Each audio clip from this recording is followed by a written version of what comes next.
Hello and welcome to another episode of Leaders of Transformation. Today's guest is going to talk about sales.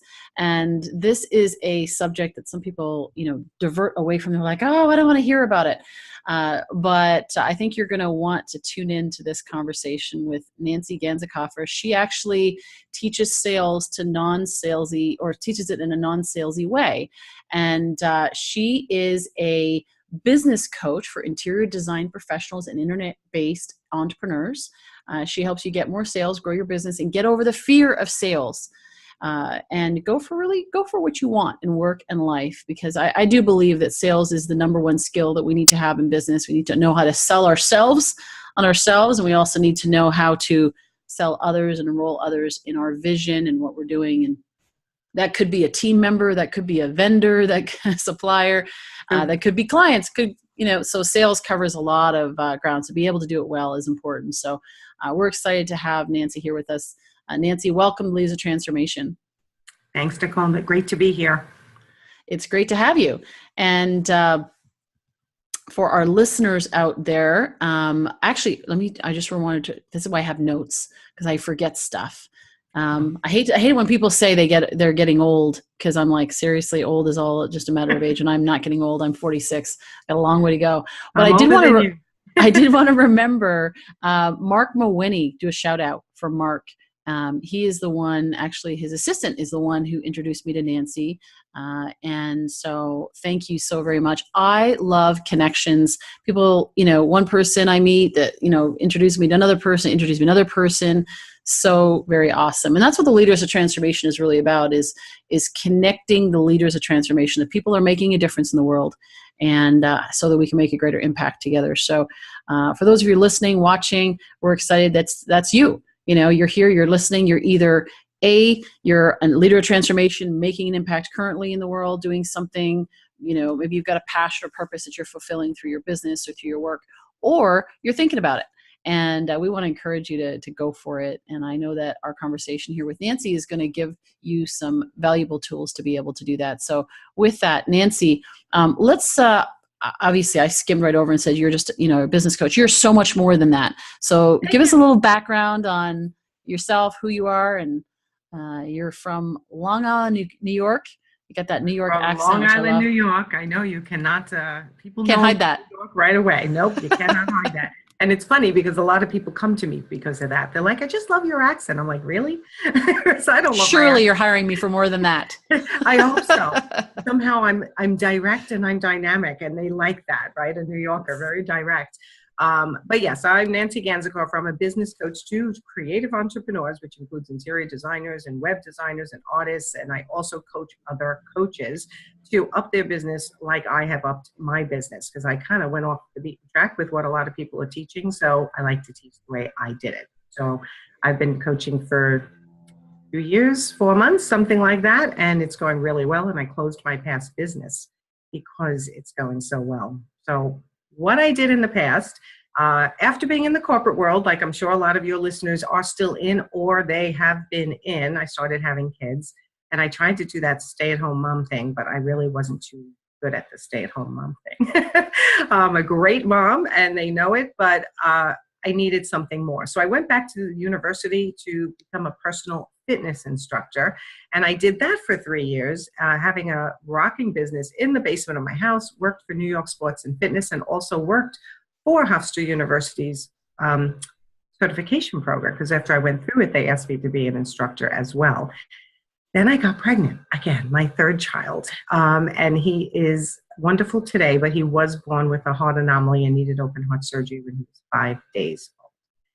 And was quarantined for 2 years. So I basically left everything, of course, at that point, right? Two older kids, I think 5 and 3, and a brand new baby who was quarantined. It was not a pretty time at all. But I dedicated myself, of course, like we all do, family first. After he went to preschool, though, I was like, what do I do now? Do I go back to, the corporate world? Still probably not with 3 kids. It wouldn't make sense. I wouldn't be able to be the mom I wanted to be. So I thought about personal training, and I just thought, I think I've been there, done that. And my mother called one day, who's an artist in Vegas, and she said, I'm going to give all my artwork away.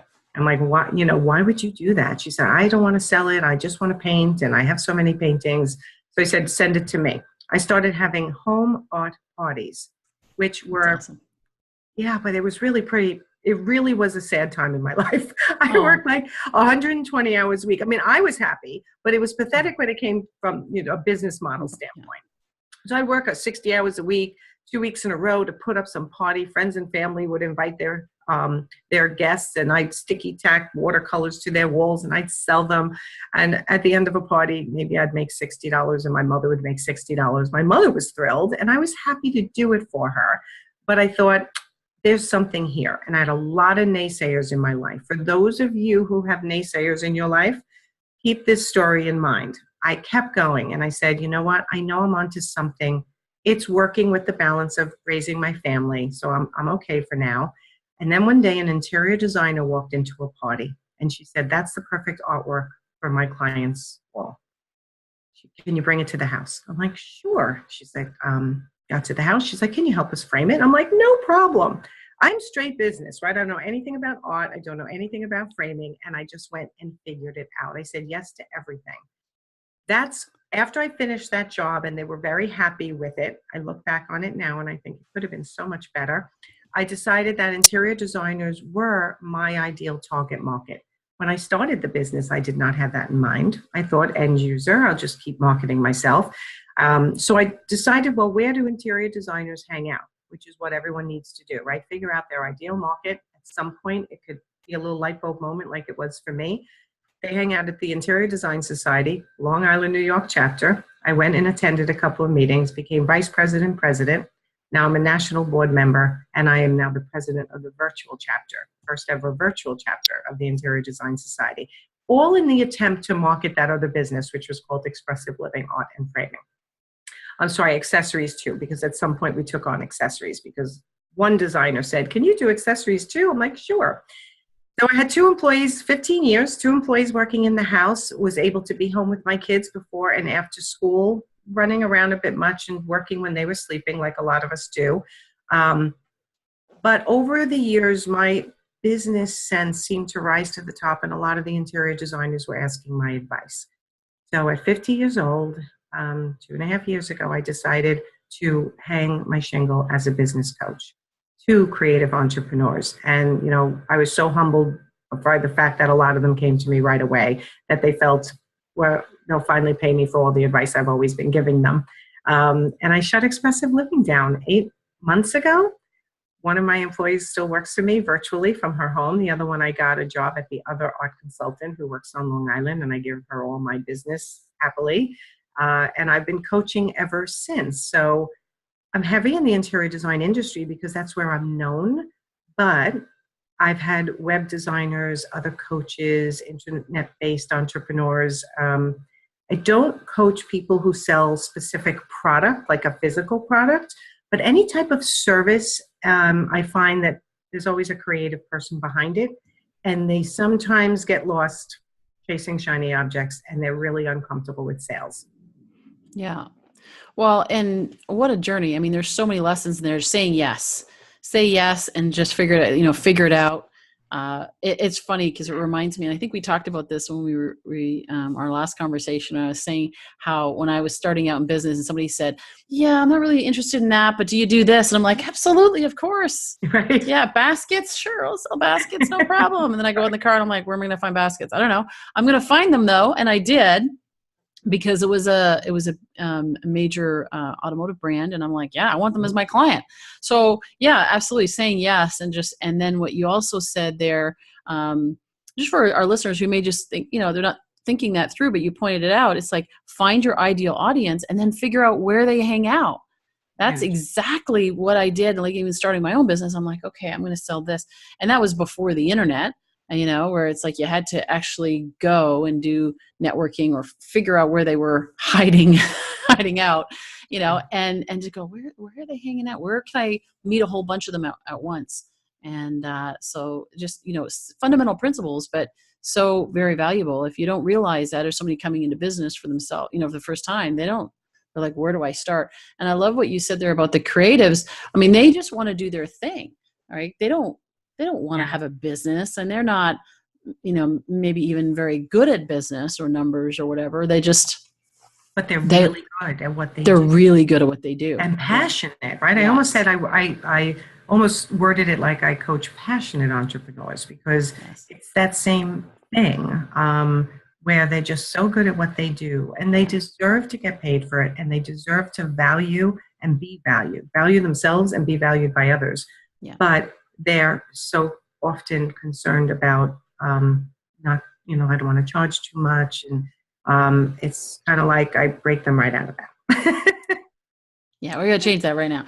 Well, and it's not about overcharging either, because some people think, well, it's business sales. I don't want to go into that space because I don't want to be one of those people, right? Yeah. Whatever, though they are the committee of those pushy salespeople or whatever. But it's not what you're talking about. But getting paid what you're worth, and especially creatives who this is their baby, this is their thing, and they put their heart and soul into it. It's not just selling a widget. So talk to us a little bit about how you do that. And I know you've got a profit formula or a profit puzzle. Yeah. I want to do two things with everyone today, and to show you, I have a profit puzzle that I wear when I'm working with my clients, and how I built my business, like all the components that it took for all the 3 businesses that I started. What were the components, right? So I finally put it into something. So I'm going to share my screen and show you guys the profit puzzle and talk a little bit about it. And then I'd love to go into specifically the sales component. So this is the profit puzzle, my own creation. I don't know if I showed you this last time, Nicole. You did. Yeah, it's great. So we started it's funny because I had it reversed, like building a house. I had basics at the bottom and went to boom, but for some reason got people funky, so I switched it around. So if you start at the top, the basics, when you're starting a business, and I do condone saying yes to everything, but while you're working in your business, you need to be working on your business. So one of the first things you want to do is create your roadmap to success. This is your business plan. That's not the kind you're going to go get a loan, for, but it's the kind that says, what is my vision for 3 years from now? 1 year goals, 90-day steps that I need to take to be working towards that. So behind each of these puzzle pieces are a lot of exercise that I bring the other coaches through, or the other business owners through. Then you want to identify your ideal client. This locks a lot of people up. Niche is rich and broad is broke. And we all struggle with it. And I struggled with it myself, right? I still say I coach interior designers and coaches, but I do. But sometimes I just choose to market just to interior designers, or I'll spend a 6-month period marketing just to coaches or other online entrepreneurs. But as soon as you get really specific as to your client avatar, some people call it, it changes your entire communication process. So this is very important, and I have an exercise behind that. Formulating your signature message. When you are socializing online and you are socializing in person and going to barbecues and parties, if I go to a party and someone says, "What do you do, Nancy?" and I say, "Oh, I'm a business coach," they go, "Oh." And that's like a conversation killer. Same with an interior designer or anything else, right? I'm an online marketer, I'm a Facebook specialist. They go, "Oh." So, but if you add some adjectives, and this is just the first sentence of an exercise I call Your Business in Words, and I said something like, "I am a really confident, motivated, and no-nonsense business coach." They go, "Really?" And now you have a whole conversation. "Yeah, I help online entrepreneurs, or I help interior designers grow their business." And now you're creating a whole conversation from previous.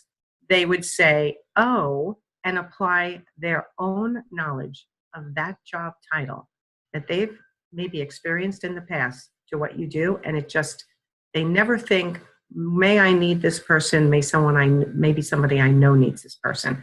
So I have an whole exercise behind this. Well, before you go any further, yeah, that's a very important point there too, because what I've noticed is that there are also people that they have their preconceived notion about what that is. That's one group. There's also the group of, I have no idea what that is, and I don't want to look stupid to ask the questions, so we're not actually doing them any favors. Like we need to help them out a little bit, right? It's like, oh, some people come up with these lofty, names, and they're like, oh, It's okay. true. Right? Right? They have no idea what to do with that. And it could be, No. and because we are taught through school that we're supposed to know, and people are afraid to look stupid.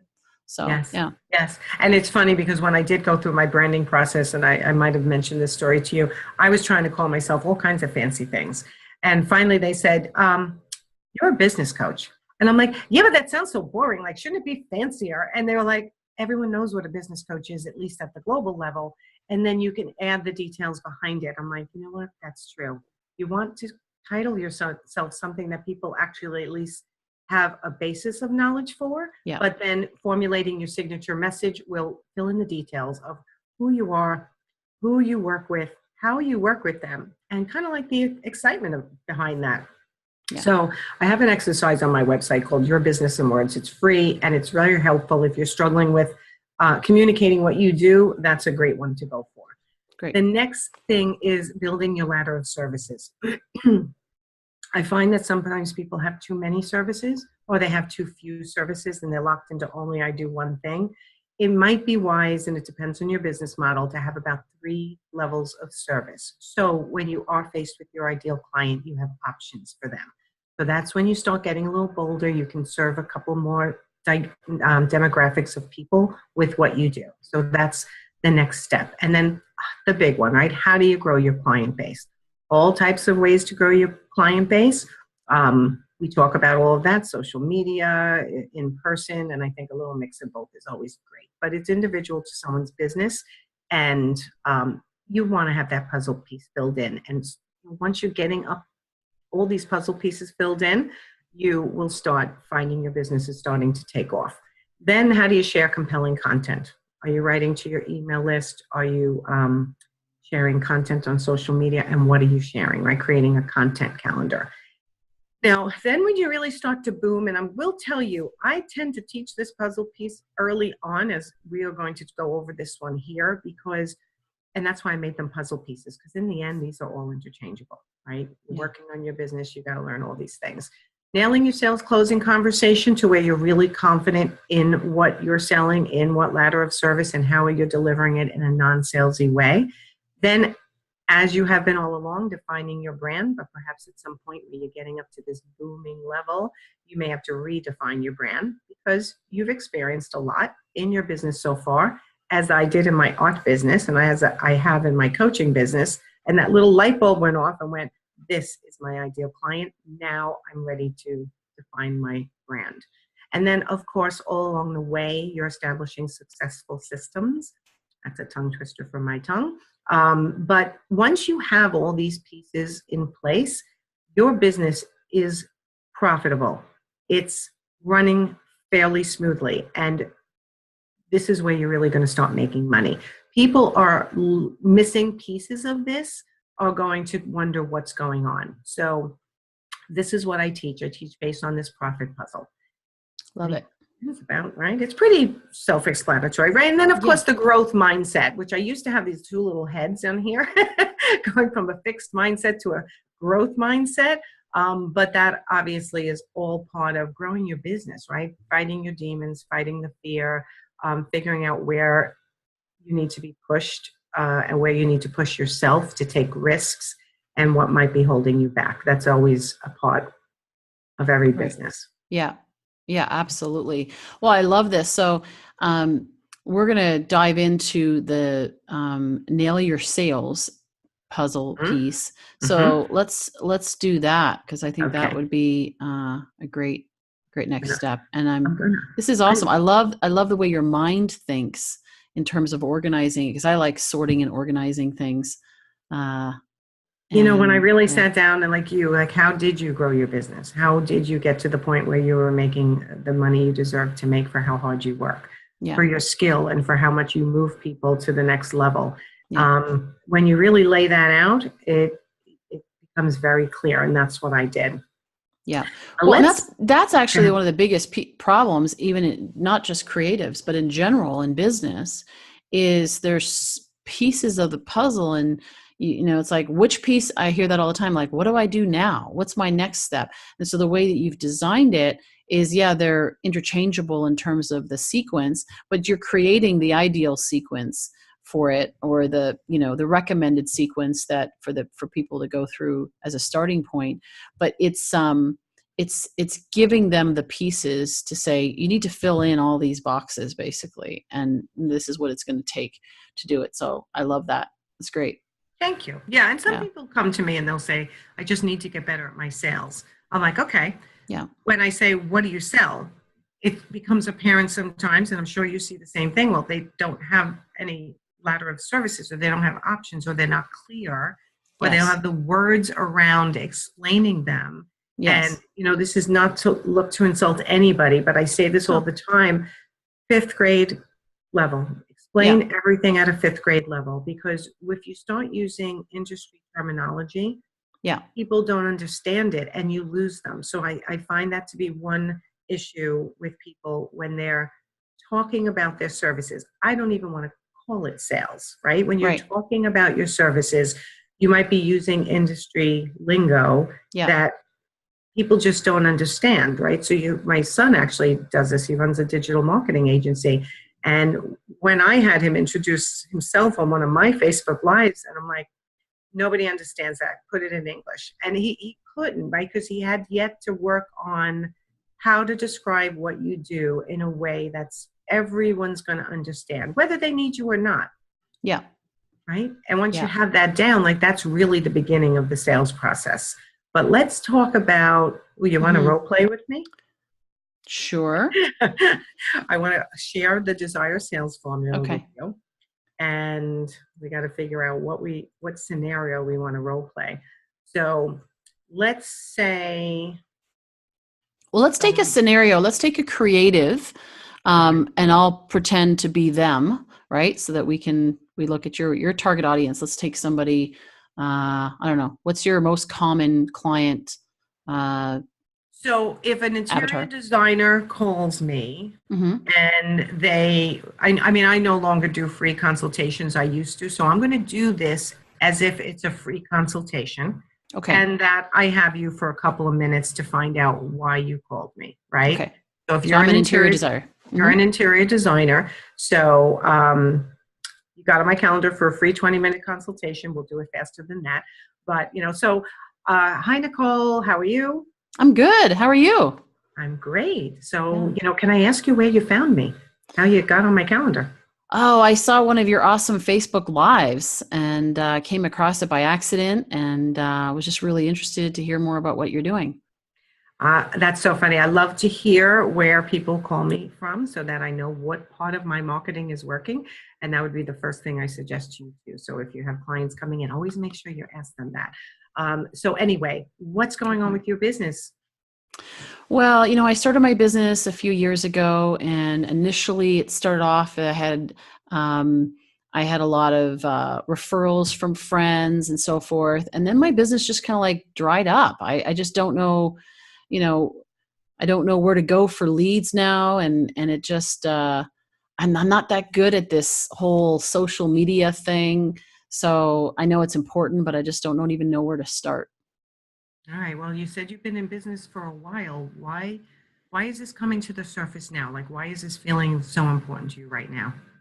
Well, from a cash flow standpoint, it's just I don't have that consistent income, the consistent flow of clients. Sometimes I may have a great project, somebody recommends somebody to me, and I have this great design project, and then other times I'm sitting there twiddling my thumbs. And so it's gotten to the point where now I'm just so tired of I'm like, look, if I'm going to do this and I'm going to continue, that I really, it's got to work for me. It's got to be consistent. I have a family I need to take care of. And so, yeah, I mean, it's got to start paying itself off. Otherwise I got to go get a job.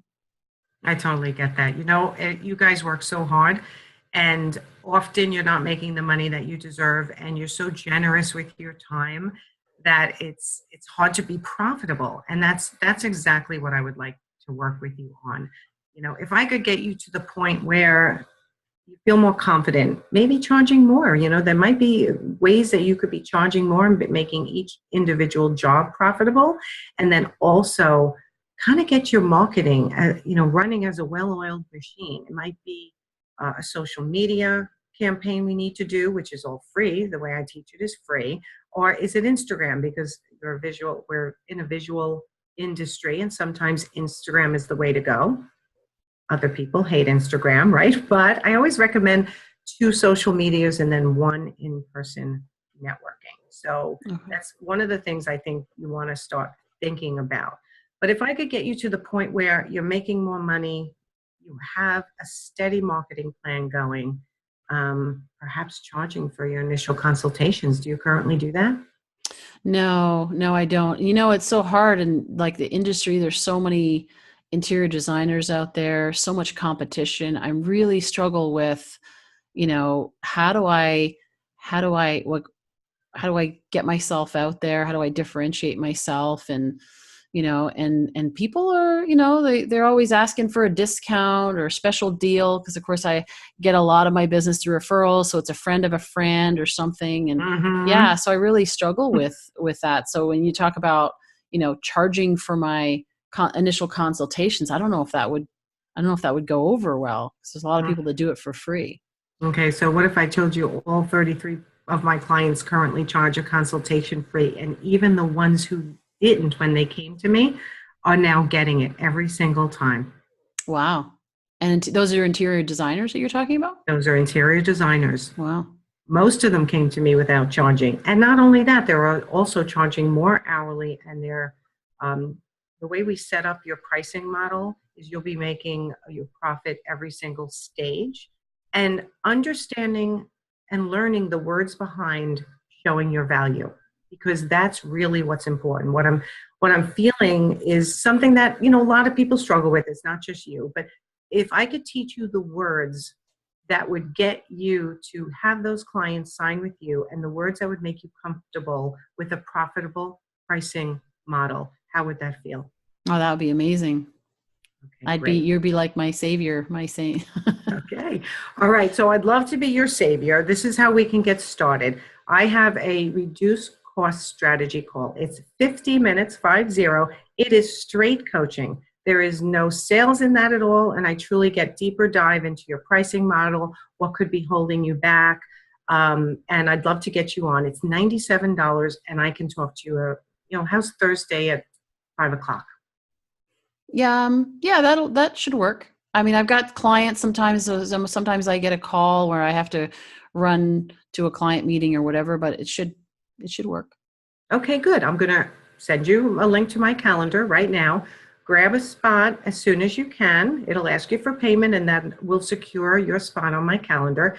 And when I talk to you, I will pretty much guarantee you I will make a difference in the way you look at your business, the way you can speak to your clients, and it's not going to be a loss for you. And by the end of the phone call, you will have been able to move yourself forward on at least 1 or 2 things that have been holding you back.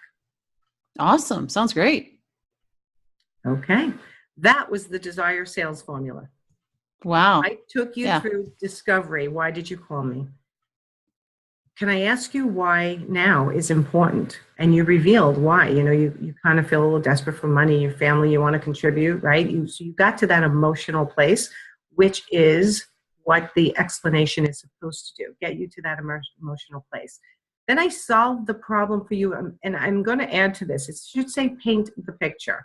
Paint the picture of what, wherever you're trying to get them to next. In this case, I'm trying to get you to a consultation. Mm-hmm. So I painted the picture of what a consultation. And then I said to you, what if I could do this for you? How did that sound? How does that sound? And you're like, oh my God, it sounds great. Now I reveal my price and what it is, 15 minutes of coaching. And then the excitement at the end. Great. I look forward to talking to you. Yeah. And it's there's so much power in that. The step-by-step being broken down. And there was a couple of things I threw in there, just for fun that we can unpack a little further. If you notice, like not charging, even I think so, but what if a client calls?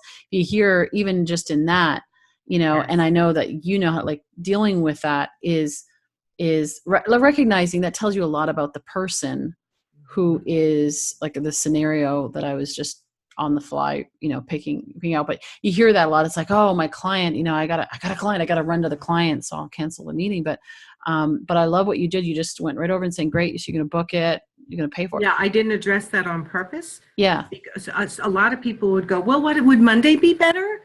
Yes. And exactly. I just sat with it. So the way this flows out, if you noticed in the corners, it says, you listen, right? I just sat there and listened. Right? Did you see my little instructions? Yeah. Right? Yeah. Next one, you just listen. Do not talk. Here's where you talk.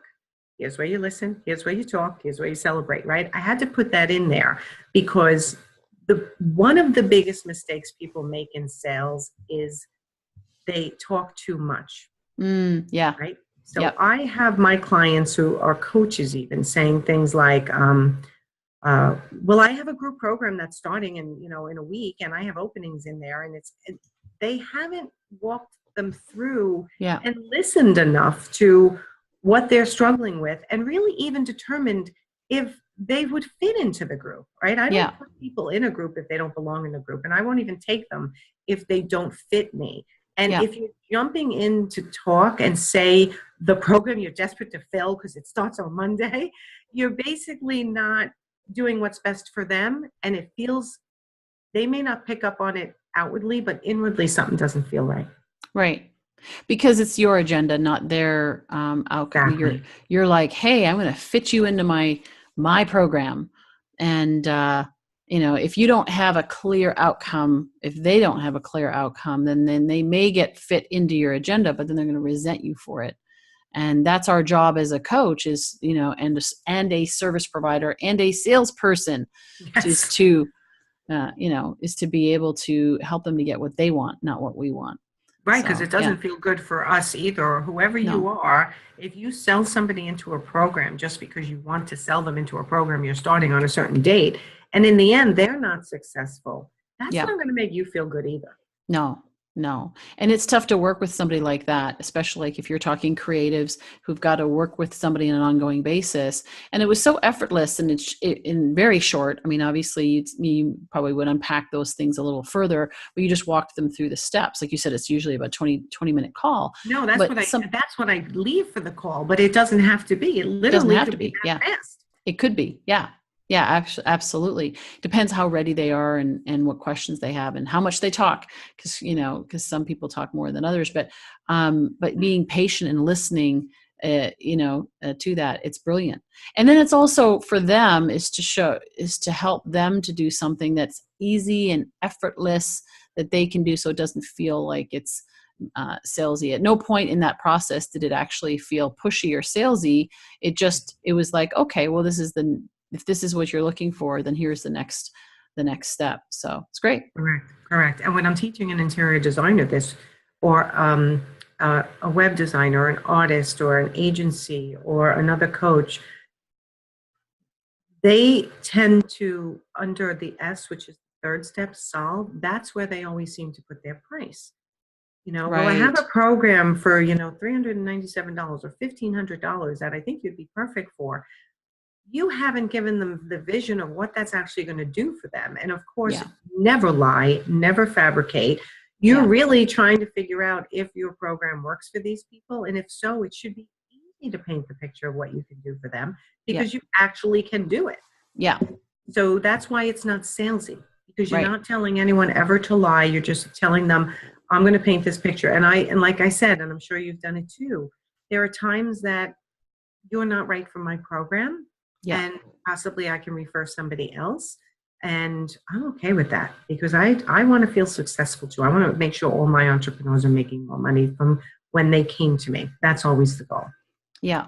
Yeah. And to me, that's having integrity, having personal integrity, but also having integrity with other people. And absolutely lots of times. In fact, there was somebody that was a recommendation, or she was a referral from a client to me. Mm-hmm. And she came and she then listened to my podcast and she's like, oh my gosh, I want to have a call with you. And she seemed to be really gung-ho, ready to go, wanting to do this thing for her business. And I was listening to her and I was asking questions. And so what I realized is that she wanted to build an online business the membership site, academy, all that kind of stuff. And what I realized, I said to her, I said, do you want somebody to coach you and guide you through building it, or do you want somebody to do it for you? And she said, I would really prefer to have somebody do it for me. And I said, awesome. That's not me. I don't have that team. Right. But I do know somebody who does know how to do that. And I just happened to have interviewed him on my podcast. I recommended her to him. She was thrilled. He was thrilled. They started working together and had fantastic results. That feels good to me, because it's like, you know what, she got what she needed. He got a new client, and I got the benefit of knowing I love doing that. That's, to me, is super fun. So it's about outcomes. It's about how do we get them what they want, and what's the best way to do that, rather than how many people can I get in my program. That feels so icky. I've been in those sales programs that have tried to, if you say this and they say this, and the double down close and all this stuff, I'm like, oh my gosh, really? I've done that too. Besides the fact that, prospects, I think we were laughing about this when we were talking before, is like, prospects don't follow scripts, right? So if you're like, I'm going to say this, and then they're going to say this, and then I'm going to say this, I found out early on, they go off script. And so if you try to have a canned sales approach, it won't work, because you're dealing with people, and they can come at you, so for you to even just ask questions and listen and take them through that desire process is great. So, yeah. And I really object to when someone says it's a coaching call. They say it's a free coaching call. Right. Instead of saying a discovery call, right? Yeah. They say it's a free coaching call. And I did this once, and I actually kind of blamed the guy. And it wasn't his fault, and I didn't do it too meanly, but I was really mad in my head. 15 minutes. A little New Yorker. Yeah, I did a little New Yorker. I got my New York up. But they said 15-minute coaching call, and it was actually of a pretty well-known coach. And when I got on the phone, it was a sales team, which is okay. As you scale, you sometimes need a sales team. But it was a series of questions that they asked me. So how would it feel if, and it was just so canned. I could tell he wasn't listening to my answers. He wasn't asking about my experience. I had 50 minutes of this. I almost got hung up after a half an hour, because I knew exactly where it was going. And then in the end, I just said, I have to tell you, this was supposed to be a 50-minute coaching call. Or 45 minutes. I said, this was a 45-minute torturous sales pitch. Yeah. And I said, and I'm not going to go. It's a no. But thank you for your time. And I just wanted to listen to the end to see how far it would go. And it was unbelievable. And so sometimes you learn what you don't want to be by listening to other people. Yep. Absolutely. There's no judgment. Hey, you know what? Exactly. But it's just not what you. It's working for him, but it's not you got to connect with. Yeah. Yeah, absolutely. So what are some of the, let's do this. What are some of the biggest objections that you get, and how do you handle them? I have another formula for that. It's not up on my screen at the moment, though. Obviously money is one of the objections. And really, when it comes to the money objection, you often have to go back and show the value. So you have to go back to, let me make sure that I understand what you're asking me for. And you almost go back to the beginning, to the desire sales formula. You go back to the days. So let me just make sure I understand. You had said this, and this. Okay, so this is what I feel I could do for you, or this is what the end result would be of working with me. Did I miss something? And if they say, no, it's just, so let me ask you this. Do you feel I'm the right person for you? Or do you maybe not trust yourself to follow through? Because often it's that, right? I know you run into this, right? It's not about you or me as a coach. It's that they have often failed on themselves with commitments they've made, and they don't trust themselves, right? Yep. So if they admit that, which they normally would, they'll say, you know what, it's actually me. I've bought these programs before and I never follow through. I'm not a hard salesperson. By the end of the call, I want somebody to say they want to work with me, and those are the people I want to work with. So I don't do a hell of a lot of convincing. I just make sure they realize what it truly is when they say it's the money. Sometimes it's actually that I needed to show more value, which now I'm Yes. kind of past that. I think I show value, or they just don't trust themselves. Yeah. Right. And that's the same when they say, I have to ask my wife, I have to ask my husband, I have to ask, the housekeeper. And you go, that's a stalling tactic. And I just go, again, do you trust yourself to follow through on a program that you purchase? And do you trust that I'm the right person to make you more profitable? Yeah. And I just get the answer to that. And, I'm the type of person which will never, ever buy on the spot, ever. It's a rule of mine. Right? So in the past sales trainings, you always listen to, it's like, don't let them off the phone. Don't let them off the phone. Yeah. Well, you know what? A follow-up series is extremely effective. Yeah. So if someone says to me, I just can't do it right now, I'll say, you know what? That's exactly like me. I'm the same as you. So do me a favor, and only if it's true. I have 3 spots left in my group. Try to let me know by noon tomorrow, because at 1:00 I have another new person I'm talking to, and I want to just know how many spots I have left. Yeah. And I will send a follow-up the next morning. You know what? Great talking to you yesterday. Want to know where your head's at when it comes to the coaching program. Let me know if you have any questions. That follow-up sometimes is, you know what? I'm going to do it. Yeah. Right? Follow-up And series that's the clients you want.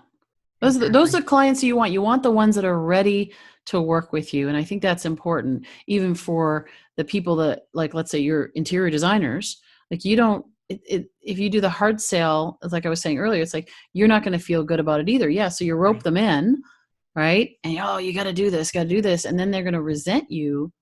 They may make the decision because you're so compelling or convincing, but then what? Right? It's not like you're selling a widget and they're walking out the door and gone again, which I wouldn't do it there either. But, you're not going to get the repeat business. Are you looking for, I remember one of my mentors talked about the difference between a user and a customer, it's like, or a client. What are you really looking for? Are you looking for somebody just to use your product and be gone? Or do you want somebody who becomes a raving fan that really is excited about working with you? There's nothing worse. And I don't know about you, what your thoughts are on that, but I've had mentors and coaches of mine that have said, even with coaching, it's like trying, you got to lock them into a long-term contract. I'm like, I don't want anybody to feel locked in to working with me. I made that mistake. Yeah. I did. In the beginning, I made that mistake because everyone's like, you don't want to be in sales mode all the time. Lock them into a 1-year contract, then you're not in sales mode. Not for nothing. I don't want to work with anyone for a year if they've already checked out. Yeah. Right. And it's hard for me too. Like if I get them to a spot where I'm ready, like my job as a coach is to get them to have me on their shoulder, as my clients say, you're on my shoulder, and let them go on their own. So I don't want to have to keep them for a year if they don't need that amount of work. Yeah. And I did that the first year. I locked people into contracts. I personally hated it. And I decided to go, you know what? I'm just going to go, how do I want my business to look and my life to look? Yes. And I started a subscription-based program. Yeah. And I love it. You know what? People who work with me, they have to work with whatever they choose, whatever I recommend to them. I don't let them just choose from a salad bar of services. I say, this is the one I think is going to work best for you. And it's only because I truly believe it. And you're locked in for 3 months to that program, because that's how long it takes me sometimes to move you far enough in your business that I've taught you enough that I feel satisfied that you have enough information to keep going. If you want to stay with me longer after that, you stay in the program. If you don't, you give me notice and you're out. And it's the way I wanted to set up my business. Yeah. And it's working beautifully for my clients as well. So it's important for those who are listening. You can watch all these other people putting out all their programs, and there might be one that's also matches your personality perfect, and then go for it. But if it's just not feeling right to you, create your own. Yeah. Great lessons, Nancy. Oh my gosh. There's so much, just even listening to your approach, and even just your unique approach. And then as you went through it and even role played with me, there's so many lessons here in terms of how to sell and do it in a non-salesy way. Where do people find out more? Speaking of which, next step, where do people find out more about, and by the way, for those listening going, we're talking about sales. What does this have to do with transformation? Everything, right? It's transforming sales. The way I look at it is sales begins with transforming our own view of ourselves and the value that we bring to others, and also transforming our business. Nancy, that's what you do, is you're helping people to transform their view of themselves and their value that they bring and their business, so they can actually make the difference, make the impact, create the transformation that they want to create in the world. And that's why this subject is so important. So with that, I was starting to say, how do people find out more about your work, connect with you? I'm branded as my name, so I hope you put it in the show notes. I will put it in the show notes, yes. But you can find me at nancyganzekaufer.com. That's my website, and pretty much across every social media platform, I am my name. So, Facebook, Instagram. And I'd love if people looking to take action every day, which is really what I'm all about. I have a private group called Actionable Entrepreneurs. So you can get there through actionableentrepreneurs.com, and it'll take you access into my private Facebook group. Fantastic. Thank you so much for sharing a little bit of your passion, your expertise today. It's been fun. Thank you. Have fun too. Oh, my pleasure. And for those listening and watching, I trust that you got some inspiration, you got some clarity around this subject of selling without being salesy. And as Nancy was talking about being an actionable entrepreneur, I believe in taking action. Leaders of transformation take action. Nothing happens until you make a move. And so you may change your thinking and you may learn a lot, but it all comes down to how it's being applied. So I'd encourage you today, just, maybe go back and review the formula, the profit formula, the profit puzzle, or the desire sales formula. Look at some of those pieces and say, where are the gaps for me? Where am I missing the pieces of the puzzle in my own business, in my own sales approach? And start there, and start even just being aware, self-awareness and business awareness about where you're at. And then look at, where do you want to go with this? And certainly if Nancy is the right fit for you and you want to work with her, go to nancyganzekaufer.com. We will have those in the show notes at Leaders of Transformation. We'll have that link, and schedule a session with her. And I know she does that. We use these as example, walk you through a discovery call and see if it's a good fit for you. And but regardless of what you do, take action. Take one thing today and do something about it today, not tomorrow, next week, next month. Do something with it today while it's fresh in your mind. To start moving yourself in the direction of growing your business, increasing your sales, and truly providing the value that you're meant to provide in the world. So with that, thank you for listening. Thank you for watching. And we look forward to seeing you in the next episode of Leaders of Transformation real soon.